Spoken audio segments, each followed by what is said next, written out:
তো আজিৰ ভিডিঅ'ত আমি ক্লাছ 10 জেনেৰেল সায়েন্সৰ চেপ্টাৰ 9 বংশগতি আৰু ক্ৰমবিকাশ ইয়াৰ কিছুমান ইম্পৰ্টেণ্ট MCQ আমি আলোচনা কৰিম আৰু তোমালোকে এই চেপ্টাৰ যদি ফুল চেপ্টাৰ ভিডিঅ' চোৱা নাই তেনেহ'লে তুমি সেইটো চেপ্টাৰ এই ভিডিঅ' চোৱাৰ পিছত তুমি ফুল চেপ্টাৰৰ ভিডিঅ'টো চাই ল'বা আৰু তাতে মই ইন ডিটেইলছত এক সংকৰণ দ্বি সংকৰণ সম্পৰ্কে মই ডিটেইলছ আলোচনা কৰিছোঁ গোটেই চেপ্টাৰৰ ষ্টেপ বাই ষ্টেপ মই আলোচনা কৰিছোঁ তোমালোকে সেই ভিডিঅ'টো তুমি কিন্তু নিশ্চিতভাৱে চাই ল'বা ঠিক আছে মই চেপ্টাৰ 9ৰ প্লেলিষ্টটো মই দি দিম তাতে বহুতো ভিডিঅ'ছ আছে মই চেপ্টাৰ 9ৰ ওপৰত মই বনাইছোঁ আগৰ পৰাই সো সেই ভিডিঅ'ছবোৰ তোমালোকে কিন্তু চাই ল'লে নিশ্চিতভাৱে কনচেপ্টটো ক্লিয়াৰ হ'ব তো প্ৰথম কোৱেশ্চনটো যেটো দিয়া আছে এই কোৱেশ্চনটো তোমালোকৰ অনুশীলনীৰ প্ৰথম কোৱেশ্চন ঠিক আছে আৰু এই কোৱেশ্চনটোৰ তুমি বুজিবলৈ এইটো অলপ জটিল কিন্তু ফুল চেপ্টাৰ ভিডিঅ'ছত মই এইটো ডিটেইলছ আলোচনা কৰিছোঁ মই ইয়াতে জাষ্ট উত্তৰটো মই দি দিছোঁ সো ইয়াৰ ৰাইট আনসাৰটো হ'ব সি তোমার capital T small T WW okay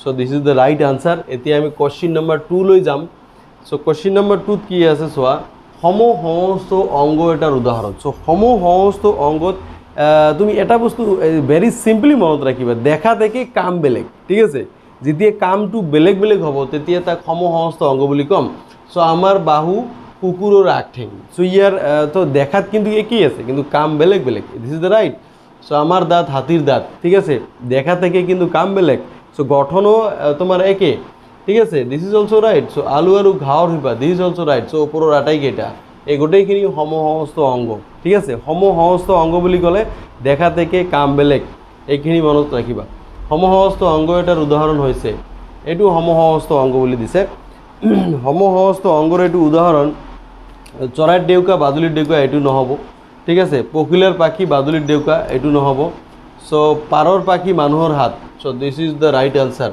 সমহস্ত অংগ সো এইটো নহ'ব বুলি কিয় কৈছোঁ এইটো হৈছে সমবৃত্তিক ঠিক আছে সমবৃত্তিক এইটো মনত ৰাখিবা এই যে চৰাইৰ ডেউকা বাদুলিৰ ডেউকা এনেকুৱা টাইপৰ কোৱেশ্চন আছে আৰু ঠিক আছে এইবিলাক হৈছে সমবৃত্তিক দেখাত বেলেগ কিন্তু ইহঁতৰ কামটো একেই আৰু ইয়াৰ সমস্তটো ওলোটা ঠিক আছে সো নেক্সট তোমালোকে চোৱা কোৱেশ্চন নম্বৰ 4 টো কি আছে জীৱৰ অংগৰ উৎপত্তি বেলেগ বেলেগ কিন্তু দেখাত একেই আৰু একে কাৰ্য সম্পন্ন কৰে সেইবোৰক কি কোৱা হয় নিশ্চিতভাৱে এইবোৰক কি তোমাৰ কি সমবৃত্তিক বুলি কোৱা হ'ব ঠিক আছে জীৱৰ অংগৰ উৎপত্তি বেলেগ কিন্তু দেখাত একেই আৰু একে কাৰ্য সম্পন্ন কৰে চোৱা এইটো অলপ জটিল কৰি দিছে এইটো ঠিক আছে তুমি এইটো তুমি যদি কাৰ্য যদি একেই কৰে ঠিক আছে একেই যদি কাৰ্য সম্পন্ন কৰে কিন্তু উৎপত্তি স্থল এতে বেলেগ বুলি কৈছে উৎপত্তি স্থল বেলেগ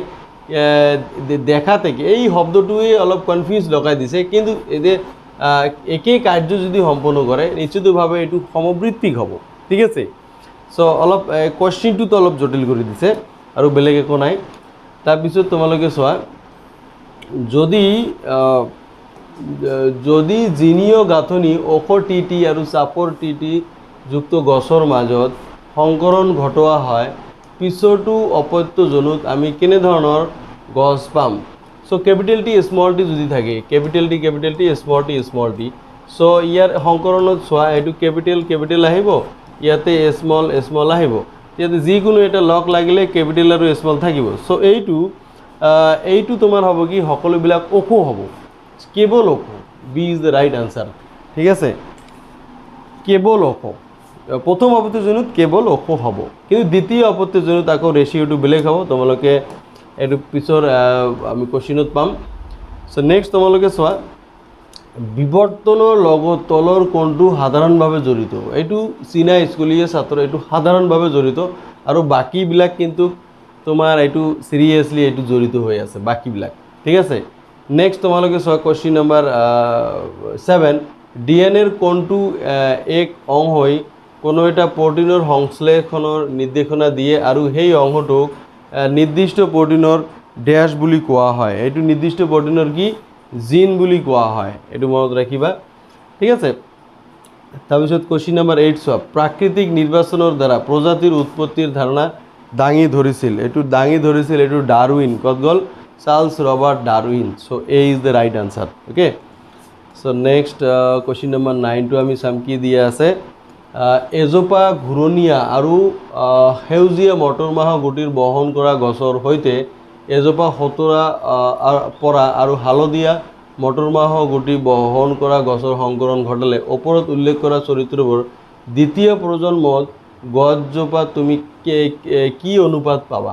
এইটো 9:3:3:1, ঠিক আছে। So' B is the right answer, 9:3:3:1। এইটো F2 জনুত, মনত ৰাখিবা, দ্বিতীয় অপত্য জনুত। অ'কে, নেক্সট তোমালোকে চোৱা কুৱেশ্যন নম্বৰ 10। ওখ মটৰমাহৰ গছ আৰু চাপৰ মটৰমাহৰ গছৰ মাজত সংকৰণ ঘটালে প্ৰথম প্ৰজন্মত গছবিলাক হ'ব। চ' প্ৰথম প্ৰজন্ম মানে F1, ঠিক আছে। F1ত কি সকলোবিলাক ওখ হ'ব, মনত ৰাখিবা। আৰু F2ত যদি আহে, F2ত কি হ'ব 3:1 অনুপাতত তোমাৰ ওখ এইটো চাপৰ, ঠিক আছে। চাপৰ এটা হ'ব আৰু তিনিটা ওখ হ'ব, এইটো দ্বিতীয় প্ৰজন্মত, মনত ৰাখিবা। নেক্সট কুৱেশ্যন নম্বৰ 10 টু চাম কি আছে চোৱা। বংশগতি পৰীক্ষাৰ বাবে মেণ্ডেলৰ বাছনি কৰা গছজোপা হ'ল, বংশগতি পৰীক্ষাৰ বাবে মেণ্ডেলে বাছনি কৰা গছজোপা নিশ্চিতভাৱে এইটো মটৰমাহ গছ, ঠিক আছে। নেক্সট মেণ্ডেলৰ এক সংকৰণ পৰীক্ষাত জিনীয় ৰূপৰ অনুপাত। চ' জিনীয় ৰূপৰ অনুপাত এইটো 1:2:1, ঠিক আছে। এইটো 1:2:1। এইটো 1:2:1 এইটো কি? এইটো বিশুদ্ধ ওখ, এইটো মিশ্ৰিত ওখ আৰু বিশুদ্ধ চাপৰ। এইটো আকৌ মনত ৰাখিবা যে 1:2:1টো কি। চ' মানুহৰ লিংগ নিৰ্ধাৰণ ক্ৰমজমত XY থাকে। চ' XY কাৰ থাকে? এইটো পুৰুষৰ থাকে, ঠিক আছে। পুৰুষৰ ক্ষেত্ৰত XY আৰু মহিলাৰ ক্ষেত্ৰত দুয়োটাই কিন্তু XX থাকে, মনত ৰাখিবা। পুৰুষৰ ক্ষেত্ৰত অকল কি XY, এইটো বেলেগ বেলেগ থাকে। চ' কুৱেশ্যন নম্বৰ 14। জিনীয় পদাৰ্থৰ বিনিময় ঘটে। তো জিনীয় পদাৰ্থৰ বিনিময় ক'ত ঘটে? এইটো যৌন প্ৰজননত জিনীয় পদাৰ্থৰ বিনিময় ঘটে, মন কৰিবা এইটো। কুৱেশ্যন নম্বৰ 15 চাম এতিয়া কি আছে চোৱা। বিশুদ্ধ ওখ মটৰমাহ গছ আৰু বিশুদ্ধ চাপৰ মটৰমাহ গছৰ মাজত সংকৰণ ঘটালে প্ৰথম প্ৰজন্মত যিবোৰ গছ পোৱা গৈছে সকলোবোৰ ওখ চাৰিত্ৰিক বৈশিষ্ট্য মটৰমাহ গছ। ওখ চৰিত্ৰ কোৱা হয়, ওখ চৰিত্ৰক এইটো প্ৰভাৱী চৰিত্ৰ বুলি কোৱা হয়। যিটো প্ৰকাশ পাব সেইটো চোৱা, এইটো কেপিটেল টি স্মল টি আছিল জিনীয় ৰূপ, ঠিক আছে। কিন্তু ইয়াতে ওখ গুণটো প্ৰকাশ পাইছে, ঠিক আছে। সেইকাৰণে ওখটো হৈছে প্ৰভাৱী, ঠিক আছে। আৰু কিন্তু স্মল চাপৰ যিটো গুণ আছে এইটো তোমাৰ অপ্ৰভাৱী হিচাপত এইটো থাকি যায়। নেক্সট 16 টো চোৱা। পিতৃৰ ফালৰ পৰা X ক্ৰমজম প্ৰবাহিত হৈ সৃষ্টি হোৱা যোজন কোষৰ বিকাশ হৈ জন্ম হোৱা সন্তানটো হ'ব নিশ্চিতভাৱে যদি X হয় এইটো ছোৱালীয়ে হ'ব। চ' পিতৃৰ পৰা X আহে, মাতৃৰ পৰাতো Xয়ে আহিব, এইটো নিশ্চিত। চ' XX হ'লে এইটো কি হৈ যাব? ছোৱালী হৈ যাব। ল'ৰাৰ ক্ষেত্ৰত নিশ্চিতভাৱে এইটো XY হ'ব লাগিব। তেনেহ'লে এইটো পিতৃৰ পৰা এইটো Y আহিলেহে এইটো সম্ভৱ, ঠিক আছে। মানুহৰ প্ৰজাতিৰ আদিম ভূমি হৈছে আফ্ৰিকাত। চ' C is the right answer, আদিম ভূমি। কুৱেশ্যন নম্বৰ এতিয়া তোমালোকে 18 টো চাব লাগিব কি আছে 18। Question number 18। উৎপত্তি কালত পৃথিৱীৰ বাতাবৰণৰ তলৰ কোনটো গেছ নাছিল? চ' কোনটো গেছ নাছিল? এইটো নিশ্চিতভাৱে অক্সিজেন। চ' অক্সিজেন গেছ পৃথিৱীৰ উৎপত্তি কালত এইটো নাছিল, ঠিক আছে। আৰু এইটো তোমালোকে পেজ নম্বৰ 150 পেজত কিন্তু ধুনীয়াকৈ পাই যাবা, ঠিক আছে। পেজ নম্বৰ 150 মই এইটো কৈ দিছোঁ, তোমালোকে অলপ চাই ল'বা। ডিটেইলছ কিতাপটো পঢ়িব লাগিব কাৰণ MCQ এনেকুৱা টাইপৰ আহে অলপ ভিতৰৰ পৰা কুৱেশ্যন। নেক্সট চোৱা। তলৰ কোনযোৰ ক্ৰমজম মানুহৰ সন্তানৰ ক্ষেত্ৰত পুৰুষ লিংগ নিৰ্ধাৰণ কৰে?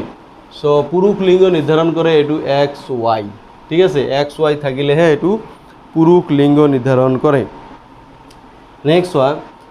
জীৱৰ ক্ৰমবিকাশত যি প্ৰক্ৰিয়াৰ দ্বাৰা কোনো এটা প্ৰজাতিৰ জীৱসমূহৰ চাৰিত্ৰিক বৈশিষ্ট্যসমূহৰ বিভিন্ন কাৰকৰ প্ৰভাৱৰ ফলত পৰিৱৰ্তন ঘটি নতুন চাৰিত্ৰিক বৈশিষ্ট্যসম্পন্ন জীৱৰ উদ্ভৱ হয় তাক প্ৰজাতিকৰণ বুলি কোৱা হয়, ঠিক আছে।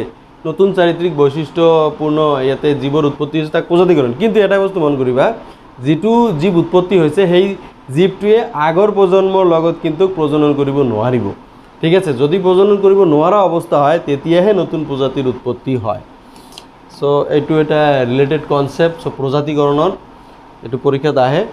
নেক্সট তোমালোকে চোৱা তলৰ কোনবোৰ এজৰ সমবৃত্তিক অংগ। সো সমবৃত্তিকটো চোৱা ভেকুলীৰ আগ ঠেং চৰাইৰ আগ ঠেং, সো এইটো নহ'ব।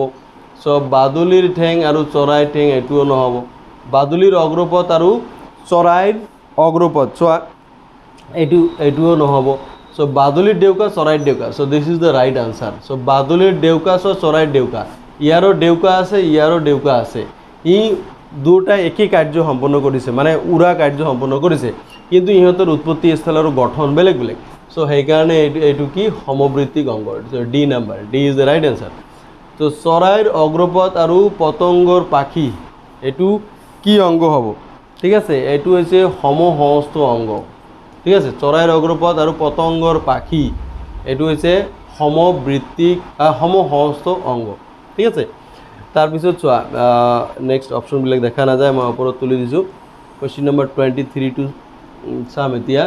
কিছুমান ডাইন'ছৰৰ পাখি আছিল যদিও ইহঁতে উৰিব পৰা নাছিল, কিন্তু চৰাইয়ে পাখিক উৰণ কাৰ্যত ব্যৱহাৰ কৰে।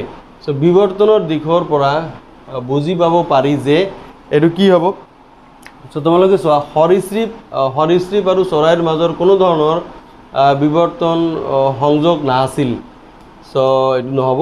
চ' পাখি হৈছে ডাইন'ছৰ আৰু চৰাইৰ সমহস্ত অংগ। So' this is the right answer. So' যিহেতু পাখি হৈছে চৰাই, ডাইন'ছৰ আৰু চৰাই, এই ডাইন'ছৰ আৰু চৰাইৰ সমহস্ত অংগ। ঠিক আছে, মানে গঠনৰ ফালৰ পৰা এইটো একেই আছিল, যদিও কাম বেলেগ বেলেগ আছিল, কিন্তু গঠনৰ ফালৰ পৰা একে থকাৰ কাৰণে এইটো সমহস্ত অংগ আছিল। So' this is the right answer, সেইকাৰণে আমি এইটো বুজিব পাৰি। চ' নেক্সট তলৰ কোনটো মাছৰ জীৱাশ্মৰ উদাহৰণ। চ' মাছৰ জীৱাশ্মৰ উদাহৰণ তোমালোকে চাবা, এইটো নাইচিয়া, এ ইজ দ্য ৰাইট আনচাৰ, নাইচিয়া। এইটো পেজ নাম্বাৰ তোমালোকে 153 পেজত বহুতকেইটা তোমালোকৰ ইয়াতে জীৱাশ্মৰ নাম দিয়া আছে, এই জীৱাশ্মৰ নামবোৰ তোমালোকে পঢ়িব লাগিব। ঠিক আছে, ইয়াতে মাছৰ ক্ষেত্ৰত যেনেকৈ নাইচিয়া, ঠিক আছে, আৰু আছে তোমালোকে চাবা এই যে 25টো চোৱা, তলৰ কোনটো ডাইন'ছৰৰ তোমাৰ লাওখোলাৰ জীৱাশ্মৰ উদাহৰণ। ঠিক আছে, এইটো হৈছে ৰাজাছৰাজ, এইটো তোমালোকে B is the right answer. মেৰুদণ্ডী প্ৰাণীৰ জীৱাশ্মৰ উদাহৰণ হৈছে, চ' মেৰুদণ্ডী প্ৰাণীৰ জীৱাশ্মৰ উদাহৰণ টাইলবিট। ঠিক আছে, এইটো B is the right answer, টাইলবিট। এইটো গোটেইখিনি সেই একে পেজ নাম্বাৰত দিয়া আছে। চ' বনৰীয়া বন্ধাকবিৰ পৰা কৃত্ৰিম নিৰ্বাচনৰ জৰিয়তে তলৰ কোনটো পাচলি উৎপন্ন কৰা হোৱা নাই। চ' কোনটো আমি পাচলি উৎপন্ন কৰা হোৱা নাই? কালে কৰিছোঁ, ওলকবি কৰিছোঁ, ফুলকবি কৰিছোঁ, এইটো পালেংটো এইটো কৃত্ৰিমভাৱে আমি প্ৰডিউচ কৰা নাই। ঠিক আছে, আৰু জীৱৰ বৈশিষ্ট্যপূৰ্ণ চৰিত্ৰ নিয়ন্ত্ৰণ কৰে। বৈশিষ্ট্যপূৰ্ণ যিটো চৰিত্ৰ এইটো কোনে নিয়ন্ত্ৰণ কৰে? এইটো নিশ্চিতভাৱে এইটো জিনে নিয়ন্ত্ৰণ কৰে। অ'কে, নেক্সট তোমালোকে চোৱা কুৱেশ্যন নম্বৰ 29টো কি দিয়া আছে? জীৱনকালত অনুশীলন বা অভ্যাসৰ বাবে আৰ্জিত হোৱা চাৰিত্ৰিক বৈশিষ্ট্যবিলাক তাৰ পিছৰ প্ৰজন্মৰ সতি সন্ততিলৈ প্ৰবাহিত নোহোৱাৰ কাৰণটো কি? চ' প্ৰবাহিত নোহোৱাৰ কাৰণটো কি? এনেধৰণৰ চাৰিত্ৰিক বৈশিষ্ট্য জনন কোষৰ DNA লৈ গতি কৰে, এইটো নহ'ব। চ' দিছ ইজ দ্য ৰং আনচাৰ। তাৰপিছত এনেধৰণৰ চাৰিত্ৰিক বৈশিষ্ট্যবিলাক বংশানুক্ৰমিক চৰিত্ৰ বোলে, না এইটোও নহ'ব। এনেধৰণৰ চাৰিত্ৰিক বৈশিষ্ট্য জনন কোষৰ DNA লৈ গতি নকৰে। So' this is the right answer. So' এইটো জনন কোষৰ DNA লগত ইয়াৰ কোনো সম্পৰ্ক নাই। যিবিলাক আৰ্জিত চৰিত্ৰ চোৱা, এই আৰ্জিত চৰিত্ৰ জন্মৰ পিছত পৰিৱেশৰ পৰা আহৰণ কৰা চৰিত্ৰ। সেই আৰ্জিত চৰিত্ৰ এইটো DNA লগত কোনো সম্পৰ্ক নাই, মানে ইয়ে জিনীয় প্ৰবাহটো নঘটে। So' C is the right answer. So' last কুৱেশ্যনটো চোৱা, তলৰ কোনটো প্ৰজাতিৰ জীৱৰ দেহৰ গঠনৰ বিৱৰ্তনৰ দিশত অতি উচ্চ স্তৰৰ। ঠিক আছে, এইটো নিশ্চিতভাৱে এইটো হ'ব কি বেক্টেৰিয়া। এইটো বেক্টেৰিয়া বহুত ইয়াৰ তোমাৰ ইউজেছ আছে। তো বিৱৰ্তনৰ ফালৰ পৰা বহুত আগৰ পৰাই বেক্টেৰিয়াক ব্যৱহাৰ কৰি অহা হৈছে, কাৰণ ই গৰম ঠাণ্ডা যিকোনো পৰিৱেশত বেক্টেৰিয়া জীয়াই থাকিব পাৰে। চ' ইয়াৰ বিভিন্ন ষ্টাডি আছে। চ' এ ইজ দ্য ৰাইট আনচাৰ। চ' মৰমৰ ছাত্ৰ ছাত্ৰীসকল তোমালোকক মই এই গোটেই 30 কুৱেশ্যন মই ডিছকাশ্যন কৰি দিলোঁ চ' কেনেকুৱা লাগিল ভিডিঅ'টো জনাবা আৰু যদি তুমি ফুল চেপ্টাৰৰ ভিডিঅ'টো এতিয়াও চোৱা নাই তেনেহ'লে তুমি ফুল চেপ্টাৰৰ ভিডিঅ'টো চাই ল'বা মই ডিছক্ৰিপশ্যনত ভিডিঅ' লিংক মই দি দিছোঁ তোমালোকে কিন্তু ফুল চেপ্টাৰৰ ভিডিঅ'টো চাই ল'বা দিছ ভেৰি ইম্পৰ্টেণ্ট টু ৱাচ ফুল চেপ্টাৰ ভিডিঅ' কাৰণ চেপ্টাৰ 9ৰ পৰা তোমালোকৰ MCQ লগতে বোৰ্ড কুৱেশ্যনো আহিব আৰু কনচেপ্টটো ক্লিয়াৰ কৰা অতিকৈ প্ৰয়োজন চ' আজিৰ ভিডিঅ' মই ইমানতে সামৰিছোঁ থেংক ইউ ভেৰি মাছ